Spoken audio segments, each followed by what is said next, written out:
you wish to prick up your ears and receive the tale of Skoova? Then you be a fool, my lad. The sordid tale will bring you nothing but grief and woe. Oh, fine, I'll tell you. At your own insistence, and at your own peril. My story begins in a small village on the frozen banks of Skoova Stev, my home world. Nights black as quillfish innards, winters so cold a stern look could turn you to glass. From the moment your mother's milk froze on your tongue to the moment you found it upon frozen streets. You see, the fishes, they had the right of it. They dwelt far below the ice, where warm currents danced like ribbons in the wind. To fish so scarce a quarry, on account of the great fish famine, well, it's nae a mild undertaking. But for all me belly aching now, there's a peaceful enough life for a wee Skovian with an instinct for the rod. Such a talent was I, that as a lad, nae hardly sporting my first prickly chin hair, I was given an audience with Undone. I can see it still. Wee Skoova, ushered into yon black-mouthed cave. I could barely make out a figure glinting with moonlight. I scrubbed my eyes like a old tar scrubbing the deck. And there she was, a vast creature. Great tentacles blooming from her bladder, like cables gorging on a fuel tank.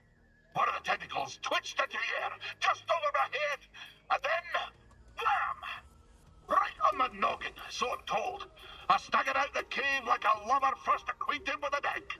But something else happened. I think when that fell tentacle struck me, Undone took something straight out of my brain and put something else in. The subtle art of catching a fish. The art of focus. And in the dark, with nothing but the bristles on your chin for company, that focus is special. From that day forward, when I plunged my line into the frigid waters, it would emerge with a fish. 3 times out of 7. My village told me that I'd be the one to save them from the great fish famine. Little did I know that the grapnel was soon to arrive on our shores. That great ship came descending on us like an anchor cutting the deep. Ne'er a more fearsome ship did you clap my eye on. She was sharp, like a fish, like the nose of a bony fish. She had 3 great claws. Aye, the landing gear, but when her great jaws parted... Aye, the loading ramp! Will you hush and let Skoova tell the story? Her great jaws parted, disgorging her dread crew. A more vile pack of fisher folk you never did see. And led by the vilest of them all, Captain One Yek Wet, the bearded bezel-less bat that he intended to fish in our waters. Trophy hunters they were, in search of the most rare catches. Well, we Skovians refused. We had the great famine to contend with, see? Every fish was precious. But the ferocious captain didn't care for our troubles. With a belch, he produced from his creel a mighty harpoon. Wait, cried wee Skoova, hopping off of his rock. I know these waters like the taste of my own tongue. There'll be few fish beneath yon ice. But, continued I, if you take me with you, and if you leave my village be, I could show you how to coax the rarest of fishes onto your line. Aye. The dread captain stroked his briny beard. After a long moment, he held out his hand and grinned most terribly. Lad, said he, you be young long. I'll be requiring another for my crew, one who knows the curve of the sea. Oh, pal. If I could only go back to that moment when I shook Captain Wet's rigid hand. If only I'd never stepped off my wee rock. But my encounter with Undan had given me a taste for the unknown. I couldn't resist the call of adventure, and I had to save my people. So, I left with the grapnel, thinking the business done. I would be a fisher for Captain Whet. Of course, my adventure had only begun. For just when the grapnel hit orbit, her claxons began to sing. A barrack ship full of lawful types swam out to the stars and hailed us. "What be the meaning of this?" growled our captain. "We're simple fisher folk." "Your transponder code's still a different tale," came the reply. "You be standing on stolen property, you do." "I have rightful quarters," said the captain. "Come on aboard, and I'll surrender what was stolen." And scarcely had the lubbers set foot on the deck of the grapnel, when wham! The captain's harpoon skewered them like a quailfish on a spit. "Now you can't do that when you're running line, can you?" said the captain to me, grinning in his foulsome way. I'm sorry to say that I picked up the harpoon that black day. For years, I did not toss a fish back into the sea when I caught her. Against the protestations of my heart, I forsook the rod and line for the harpoon. For years, we trawled the outer rim, spearing every fish that happened across our path. Talented as I was, I speared more fish than the rest of the crew. But together, fool as I was, I didn't have the wisdom to be ashamed. The dread Captain Wanyak Wet took notice. He showered me in brevets, gave me the best of catches, and scarcely a year after I left Skoova, I became his first mate. Shortly after my promotion, we were on our way to Manan to sell the carcass of a gooberfish. But, wham! Just as we dove out of hyperspace and the great ocean world streaked into view, so did she. Glorious creature I'd ever beheld. A whale of marvelous proportion. But swimming through Manan's orbit like it was nothing but an easterly current back home. I was transfixed. I didn't have long to set my eyes above before he crashed headlong into her. The grapnel bounced off her like chum off flotsam. We plummeted down to the ocean, sundering the grapnel on the sea floor, where a gang of pirate quarren were holed up. The filthy zephyrs. We swam out to the ribbon hull and found ourselves surrounded by quarren, demanded all manner of things, including our bounty of fish. So, away we swam, Captain Wet, the crew, and myself. But, blind as we were at such depth, we shortly ran into a dead end, finding ourselves surrounded by quarren. Each way a mind to make a mantelpiece of my wee rubbery head. I looked over to me captain, and he stared right back, waving his arms like a gooberfish in heat, at the harpoon I held in my hand. Oh, for a black instant, I considered nailing those pirate quarren to the rocks with my harpoon. But something stopped me from pulling the trigger. Perhaps it was the sparkle that caught my eye. The sparkle of a passing glumbrig eel. What would those pirates say to a whole school of glumbrig eels, a crackle and a sparkle as they be, thought I. So I opened my wee mouth and emitted the mating call of the eel.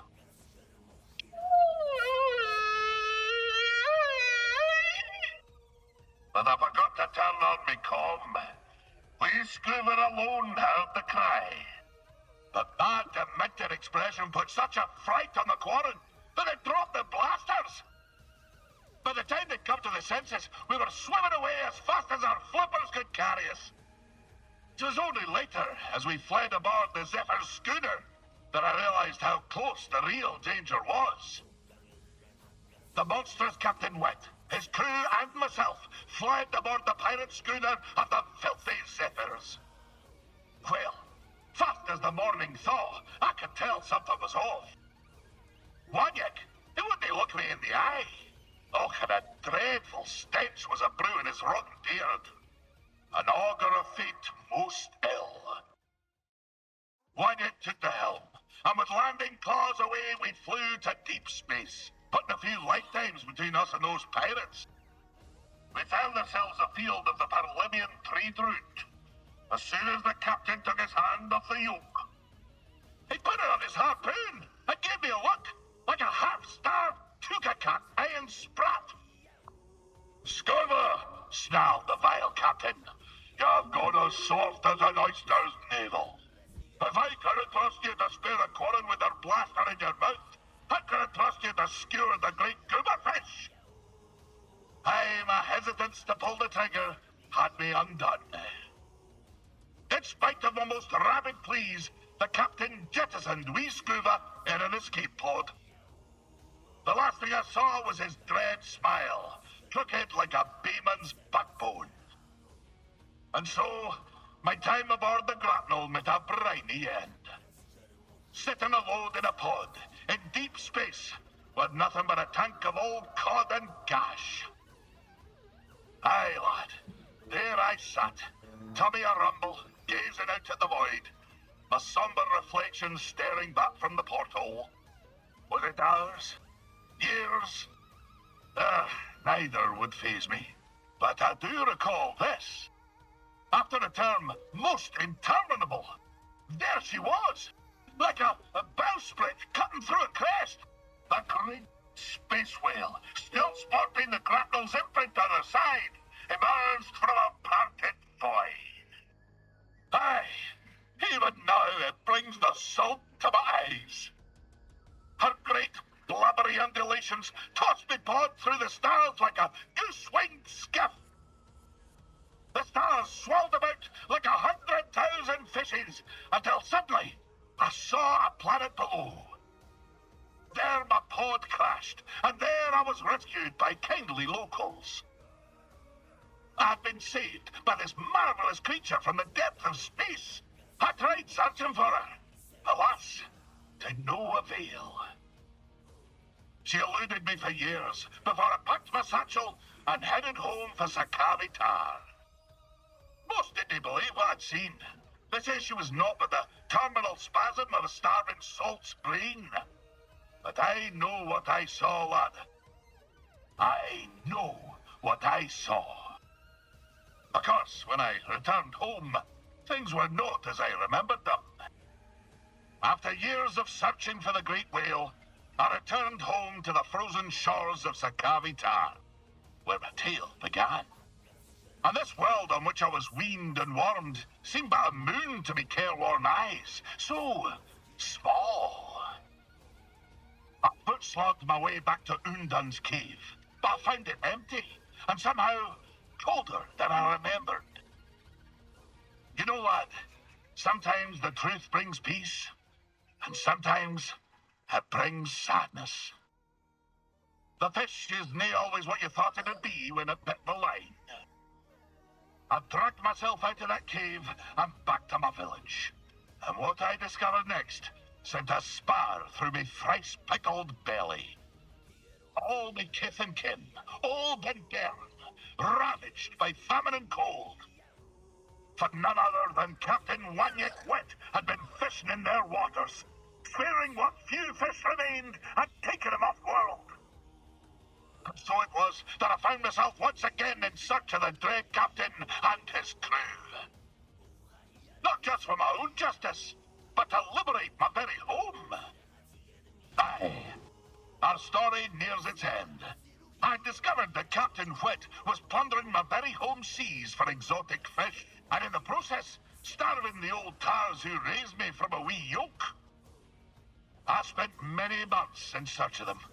At long last, I discovered them on the salted shores of the third moon of Antine.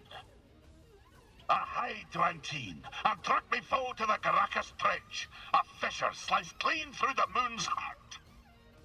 There, amongst the brine and black, I found him. Wanyik Whet and his vile crew, surrounded by glumbering eels, spearing them with their harpoons. "Captain," I cried, "you've broken your promise never to harvest the seas of Skoova Stev." And I said, "Your command be forfeit if you dinna forswear my home waters."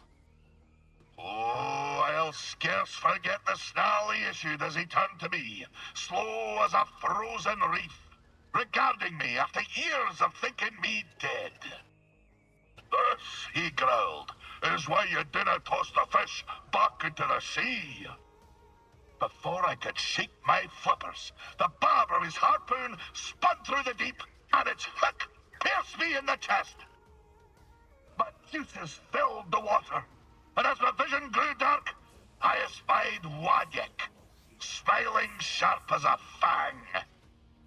"I told you, lad, that mine be a dark tale." So there I was, deep in the Garacus trench, Wanyek's harpoon drilled through me paunch, watching the lights fade from my own eyes. The dread captain peeled his whiskers from his teeth and grinned a most ghastly grin. When suddenly, I saw the glumbering eels a-swirl. It seemed that, in the midst of my distraction, they'd taken flight.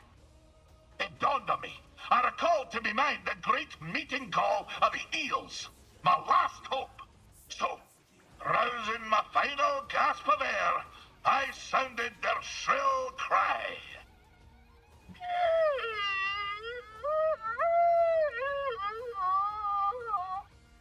The eels swarmed in an electric blaze.